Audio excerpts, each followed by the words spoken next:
morning. You're watching Senior Notebook on WENY.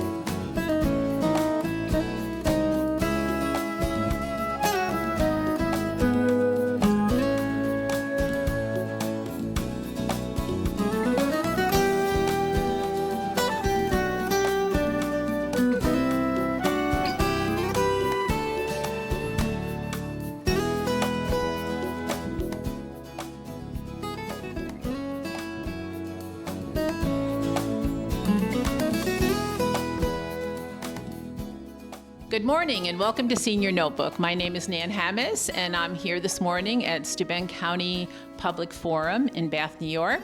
And I'm here because we're interviewing some of the presenters for today's public forum, and we have 6 presenters. So this is one of them. Her name is Nancy Riegelsberger, and she's the Financial Education Coordinator for the Steuben County Cooperative Extension. Yes, thank you for having me today. Yeah, I'm so glad to have you here. You are going to talk on a very interesting topic, at least to me.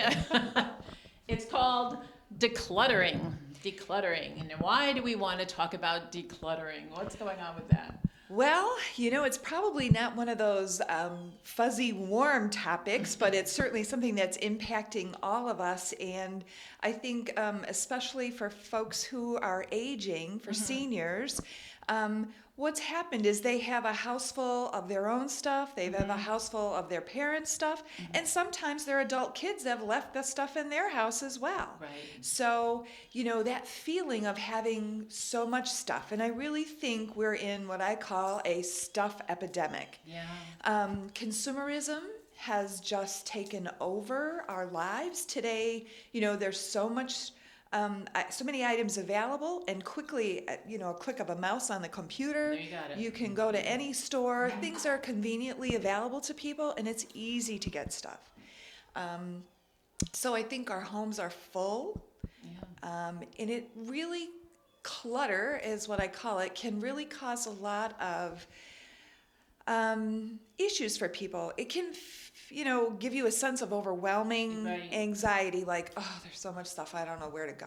Right. It can actually also signal to our brain that our work is never done. Oh, I'm going to get at that bedroom, that spare room, I'm going to get at that closet, oh, my kitchen cupboards are full. So whenever you open it, you're like, oh yeah, I was going to do that. It's always signaling to our brain that, we've got stuff to do. Having a neat, relaxing atmosphere certainly makes the stress levels drop. So there's a lot that clutter can impact our lives, and absolutely. I also think it can impact health. If you've got clutter and you trip over something or fall, if you're not able to clean all the things, there's dust on every little knick-knack, air quality can be affected. So there's a lot of impacts with having clutter. Oh, absolutely. And that feeling of overwhelmingness, it can be really, I know my mother had a house full of those kinds of things, but, and not the knickknacks so much, but she liked to go to auctions. And, but she always had it neat. She had a big house, so it just stayed neat. It's just that it was there. But when we came in to take care of that, it was overwhelming. Yeah. So it's kind of how where's step one, when they feel this overwhelmingness about things? What's step one? Yeah. Well, the first thing is if, you've made your mind up and you say, I want to declutter. And really, truly, for seniors, well, for anybody actually, you're really doing your loved ones a gift by having your things organized. Now, and I'm not saying, like you said, your mom's house was very neat. A lot of people, and actually someone said this to me the other day, they said, my mother's house was very neat, but when we went to open drawers or a closet, it was full of stuff. Her house appeared neat, but you can have hidden clutter as well. So it's not just disorganized, but you're leaving a gift for your family, because once, something would happen to you, either whether you go to assisted living or a nursing home or pass, somebody's left to take care of all those things. Absolutely. And it can be very overwhelming for the family. And then there's a lot of guilt associated with that too, because there's memories. And, people feel guilty. Well, if I get, this was mom's, favorite Thanksgiving place. bowl or whatever. Yeah, right. And you get rid of it, then, it's, oh my gosh, this was mom's. So there's a lot of guilt attached to that. Absolutely. So one of the first steps, I say to people, start small. It can be overwhelming if you think, oh my gosh, I got to do this whole house like this month. So start with a drawer, start with a closet. You're watching TV, take the drawer out, go through stuff, organize it. It's important to be in the mood. Yes. You've got to feel motivated for it. If you're angry, like, well, my kid said I got to clean this out, you're going to be resentful. You've got to be in the mood. There is so much that we could discuss on this topic. Unfortunately, we don't have all the time, but I know it's going to be a great workshop. And so I really thank you, Nancy, for joining us this morning. Nan. Yeah, and thank you to our viewers grateful also for as the opportunity. well. And have a great day. We now return to Senior Notebook. Good morning, and thank you for viewing the Senior Notebook this Sunday morning. My name is Corinne White. I'm an Aging Services Assistant at the Chemung County Department of Aging and Long-Term Care, and today I'm here with Sarah Secor. Sarah, would you like to introduce yourself? Sure, Corinne. Thank you. I am Sarah Secor. I'm a licensed master social worker who's been working in the mental health field for over 8 years now. Right now, I'm working as a mental health liaison for the Department of Aging and Long-Term Care. Thanks, Sarah. Today we're here to talk about the Caregiver Discussion Group hosted by the Chemung County Department of Aging. It's hosted every month. It's the second Thursday of every month from 2 to 4 p.m. in the Human Resource Center on 425 Pennsylvania Avenue. This month, October, we're lucky enough to have Sarah join us, and she will be talking about how to recognize and what to do about caregiver stress. We see a lot of caregivers here at the Department of Aging, and they're always seeking services and programs for their loved ones. And it seems difficult to balance everything that goes into caregiving, all the responsibilities, and I'm sure it creates a lot of stress. Is this what you're going to be talking about? Absolutely, Corinne. When you are a caregiver, not only do you have your normal stress that you're dealing with, but you're also dealing with the added stress of, taking care of somebody else. And that's what we're really going to focus on is how do I know if I'm stressed? And then what are my options? What can I do about these stressors when they arise? So some stressors seem to be financial, they seem to be mental health, they seem to be nutrition, all of these types of things. Do you have any suggestions now that you can give us about stress? With stress, it's one of those things that everybody's an individual, so you really need to think about yourself, your own strengths, and what your abilities are as far as having time and what you have time for. Exercise is definitely one of the number one suggestions I can give anybody with stress. Even if you're just walking for a few minutes a day, that makes a huge difference in our stress levels overall. And how would you define stress, just generally for us? Well, a good definition of stress is that when we have a threat, whether it's real or perceived. So with stress, what's happening is our body's going into fight or flight mode. So, things happen, such as our heart rate goes up, we can get nervous, we can get shaky. So those are some ways that we can identify that stress within ourselves. Definitely. And we like to have this caregiver discussion group every month. Family and friend caregivers are invited to attend as we learn and explore about programs and services that are beneficial to caregiving needs. This is definitely including stress. It's one of the highest problems and issues and concerns of our caregivers that we have and that we see. So our caregiver discussion group meets on the second Thursday of every month. It's from 2 to 4 p.m. in the Human Resource Center at the Department of Aging, which is located 425 Pennsylvania Avenue, Elmira, New York. For more information or to register for this event, we ask that you call ahead of time. Our phone number is 607-737-5520. It's not necessary to call ahead, but we do like to know how many people are coming to this event. And anything else you want to say, Sarah? Well, I'm very excited to be able to join you guys on October 13th, and I hope we're going to have a good show, and we'll definitely talk about a lot of different coping skills to help manage stressors. Yeah, October 13th is the date for this month, and we're excited to have you. Thank you. Thank you, Corinne. Good morning and welcome to Senior Notebook. My name is Nan Hammis and I'm here this morning at the Steuben County Office for the Aging Public Forum. and I'm here to interview some of the presenters for today's workshops. So this is Steve Matusik, and he is one of the presenters, and welcome, Steve. Thank you. Glad to have you here. Thank you. And Steve is going to talk about a very interesting topic this morning, at least for me, because I'm not so smart on my smartphone, but he's going to talk about how to be smart on your smartphone. Right, Steve? That's true. Tell us about smartphones and how we can use them as seniors. Well, so smartphones can do an incredible amount of things. A lot of the struggle is with the adaptation of the smartphone, getting people up and running without overly complicating things where everyone just shuts down and says, I don't even want to do this. Yeah. So working through that, working through what apps do people really need, what can help, what can make them stay connected with friends and family. Right. A lot of the other, there's an amazing few apps for medication times. I know Oh, as really? we age, Yeah. you know, our prescription lists go up and up and up. There's actual like reminders that will even show you the bottle that you're supposed to take at certain times. Show you a picture of it? Show you a picture of, Oh, hey, my. you were supposed to take this pill Wow. now, this pill and this. Wow. So incredible amount of information, and it's a lot of sorting it out, Right. getting people to see the value in it. Yes. And then how best to use it, and then also getting everybody on board, because Yes.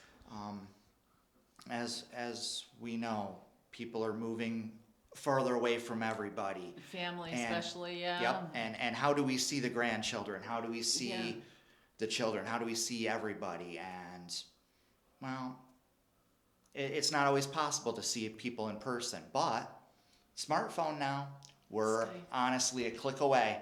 Wow. So you can So- see your family right on the phone itself. Yep, And right on the click phone. on and talk to each other. Yep, and you can see them. You can see that they're doing well. They look pretty good. They're healthy. That's- I don't have to that's- be concerned and worried about them. Yep. Nope, that's it. A lot of it's that, and they can see you Yeah. and see how you're doing, Doing not right. just oh, I'm fine. Well, fine's an awful interesting word as far as, well, what does that really mean? So just a lot of ways to stay connected, stay on top of your own schedule, and stay engaged. Yes. Right. One of the big things, at least this generation has gone on, is Alzheimer's, and how do we keep right, the brain right. engaged, and how do we keep people, you know, I know, like my grandmother used to go play cards. Well, that doesn't happen as much anymore. But you know what? We've got games now on smartphones and So they can tablets, play. Yes. so you can keep that brain engaged. Right. Huge. So we definitely have a lot of opportunities Yeah. to improve, enhance lives with smart devices, smartphones, smart tablets. We just have to weed through a lot of that. So that's what I'm hoping to do a little bit today, is just kind of what can this do for you? How can it do it for you? And if you need some help with getting that set up, how do we, what do we need to do that? right. Because That's the big thing, I think. yep, because it is. We are, we are a very connected society, Yes. and with the younger generations always seeming to be 4 or 5 steps ahead of us, Yeah. where do we go, and how do we? And we have to keep up. We have to keep up. Otherwise, we're not going to communicate, right? And that's what we're hoping to do. Well, that's So- that's wonderful. I think you're going to have a great workshop today, and people are going to be sitting on their edge of their seats with their phones probably in their hands. I And, hope so. Yes. I So, hope so. glad to have you here. Thank you. Have a great workshop, and Thank you. thank you to our viewers. Have a great day. Good morning. I'm Carol Husak, and I'm wearing a slightly different hat today. Where I work, Cornell Cooperative Extension of Chemung County is embarking on a program we hope will be funded to bring the internationally recognized Poverty Stoplight Program to the city of Elmira. I'm with Dr. Martin Burt from Paraguay, and he's our guest here for 2 days. And I'm interested not right now in the Poverty Stoplight, but because this show is for and about seniors, if you could just discuss how people age and what the process looks like in Paraguay. Well, first of all, thank you for having me here. I'm so honored and blessed to be in Elmira. I didn't know this part of the country. It's beautiful people, and I really like being here. I'm impressed with what I've seen. I come from a more traditional country where families take a big load and responsibility of taking care of their older people. In my particular case, we don't have assisted living homes, so the family, the children, in the case of my own mother, there are 5 of us, so we hire a nurse to take care of my mother in her own house. And we visit her as much as we can, 2 or 3 times a week. But in my country, there are fewer resources to take care of senior citizens. And older people have a big role to play in taking care of the grandchildren, as I'm sure happens in this country also. We do have a lot of focus, more so recently, on caregiving. And it is a focus in all of the counties, Chemung and the counties surrounding us. And they also have programs for those caregivers so they don't burn out. Right. So what we have found is that there is a role to play for everybody. Of course, there are some grandmothers and grandfathers who are too old to even take care of themselves. But until they reach that age, we have found that they are big storytellers for the family. They tell the anecdotes, and they take care of the grandchildren. And of course, understanding, as my mother says, you will always have diapers in your home. And that's okay if you accept that. If it is when you do not accept it, is that you get into trouble. So either children or grandparents with diapers, that's fine. That's the way humanity is. And just accepting old age as accepting teenagers and just newly married couples is part of the cycle of life. And there are people who are successful at accepting every chapter in life. They seem to be doing better than those who have a hard time moving into a different chapter. I love the intergenerational aspect of life in Paraguay. I love it here. We see less of it, but grandparenting is certainly something that's also coming along with, as families break up, we see a lot of that where the grandparents have to step in to keep that cohesive unit going. But if someone gets to the point where they need what we would call a nursing home, I assume you have that level of care? Yes, and but most people keep their old grandparents at home. It's there are, in poor countries there is no assisted living. So the fact of visiting older people, mostly church groups do that. They go and visit older people, but older people are an asset to the community. And where we come from, the way you treat your older citizen is the way the society is ranked.